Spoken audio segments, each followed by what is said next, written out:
what was the reasoning for you to move to the United States? We were fleeing communism. Okay. What did you think moving was gonna be like? Well, I was 3 years old when I left, so I wasn't much of knowing what it would feel like. But for my parents, it was liberating.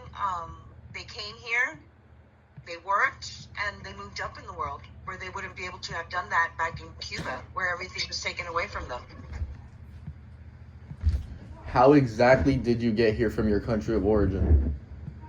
I came here in August of 1967. I was 3 years old, and I came with my mom on the Freedom flights. My dad later came in February of 68.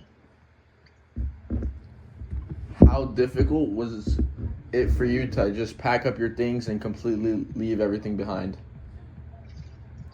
Well, again, I was only 3 years old, so I really didn't see much of a difference. It was just like a novelty. But for my parents and my family that left, it was very difficult from a life that they'd known all their lives, the way that they lived in Cuba, their positions in Cuba, to come here and then have nothing and be nothing. It's very traumatic. Can you share an experience where you or someone you know felt welcomed or unwelcomed as an immigrant? Well, we felt welcome because, like I said, we came on the Freedom flights, and in order to come on a Freedom flight, you needed a family member who resided here in the United States to claim you, the Family Reunification Act. So when we came, we were welcomed. We were fine.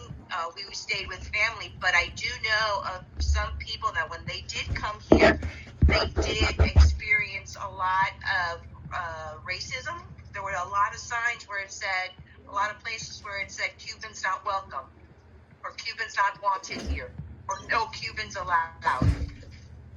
So, yeah. How does moving to a new country affect family relationships and connections back home? Well, in our circumstance, the families, the only ones that were left were my dad's parents, his sister, her husband, and a nephew. Making a long story short, we were discommunicated because you couldn't call, you couldn't write. I remember as I was getting older, you would have to call the operator, dial 0, call the operator.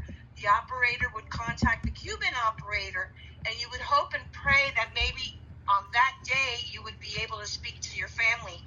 And sometimes you were able to do that, and sometimes the Cuban operator would only give you at least a minute or two to say hello, how are you? And then they would cut the communications. Then after that, for 30 years, we lost communication because my family in Cuba didn't have a home phone. And then we were reunited again 30 plus years later through my cousin's ex-husband, who came to the United States and sought me out on Facebook, and then we reconnected again back in 2016.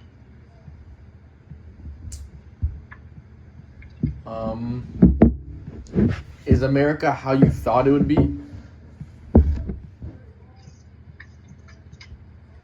Well, America is what you make it.